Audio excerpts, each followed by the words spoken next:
Des défis, des opportunités, l'entrepreneuriat, c'est une aventure que les personnes hautement sensibles peuvent vivre elles aussi. Vous avez découvert dans les 2 vidéos précédentes, une avec des défis, la deuxième avec les opportunités, et bien que les personnes hautement sensibles peuvent tout à fait se lancer dans l'entrepreneuriat. Alors, si vous n'avez pas encore vu ces vidéos, avant de regarder cette vidéo, allez les voir parce que sinon vous n'allez pas tout comprendre. Je me représente rapidement parce que normalement vous avez vu les 2 autres vidéos. Donc je me prénomme Christine, je suis coach spécialisée en haute sensibilité et je vous accompagne à dévoiler votre potentiel pour vivre pleinement votre vie. Et n'oubliez pas non plus de vous abonner à ma chaîne YouTube. Alors aujourd'hui, je vais faire une synthèse donc de ces 2 vidéos.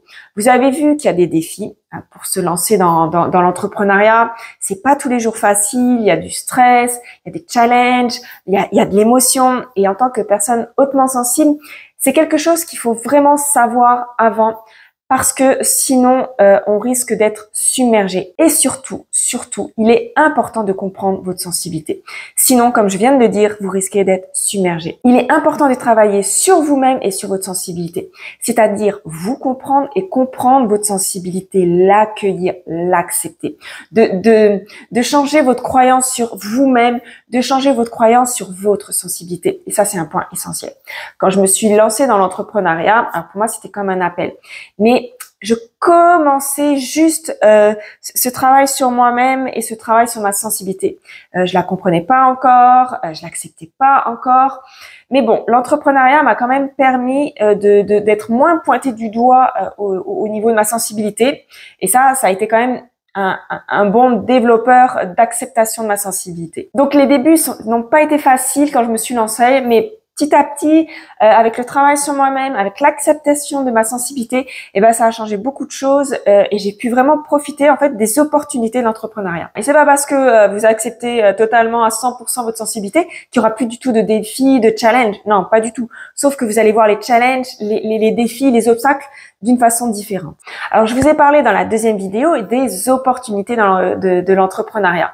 En mettant pleinement, moi, ma sensibilité dans mes activités professionnelles, en intégrant ma sensibilité vraiment dans mon activité, je me suis libérée. J'ai libéré un potentiel que j'avais sous-estimé. Il était en moi depuis toujours, mais je l'avais restreint parce que je me connaissais pas assez et puis parce que je voyais ma sensibilité comme un frein dans ma vie. Alors, lorsque vous êtes à votre compte, vous êtes libre. Alors vous êtes libre, mais avec des règles, avec des taxes, avec des lois.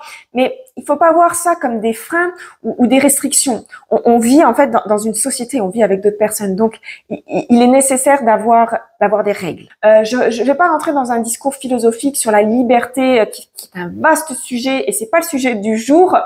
J'en ferai peut-être un jour une vidéo.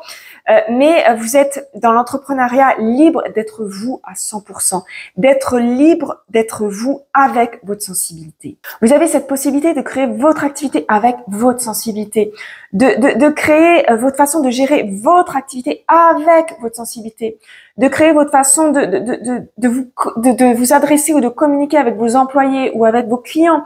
Vous pouvez créer une atmosphère de travail qui va vibrer avec votre sensibilité, une communication qui va vibrer avec vos sensibilités. Et vous avez cette possibilité aussi de pouvoir impacter le monde avec vos valeurs. En fait, voilà, ce que je veux dire, c'est que pour moi, et peut-être que pour vous aussi qui vous êtes lancé dans l'entrepreneuriat en tant que personne hautement sensible, moi, ça a été une libération et aussi une satisfaction et je dirais même un soulagement parce que j'ai pu être moi et mettre au jour ma sensibilité enfin. Alors on peut être salarié hautement sensible et vivre sa sensibilité aussi à 100% si vous êtes un employé avec un patron qui va valoriser votre sensibilité et peut-être même que d'ailleurs ce patron c'est un patron hautement sensible et ça c'est super et je vous pousse pas du tout à vous lancer dans l'entrepreneuriat si vous êtes au top en tant que salarié. Tout le monde n'est pas fait pour être entrepreneur et tout le monde n'est pas fait pour être salarié.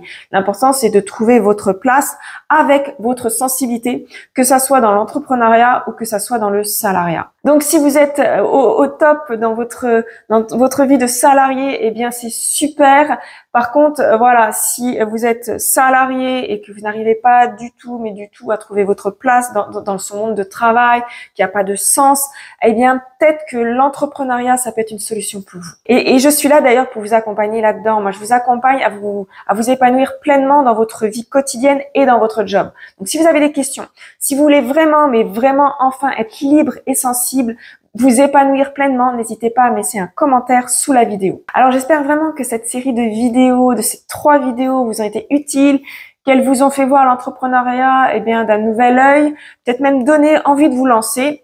Mais je me répète, avant toute chose, il est vraiment important de comprendre et d'accepter votre sensibilité et ça, c'est vraiment essentiel et je suis là pour vous y accompagner. Alors, allez voir la description sous la vidéo où vous avez différents liens pour pouvoir me joindre et découvrir ce que je vous propose pour vous épanouir pleinement. Libérez ce potentiel qui est en vous et je vous remercie de m'avoir écouté. Pensez à vous abonner à ma chaîne YouTube. Prenez soin de vous et je vous dis à bientôt pour une prochaine vidéo et pour un prochain sujet. Bisous!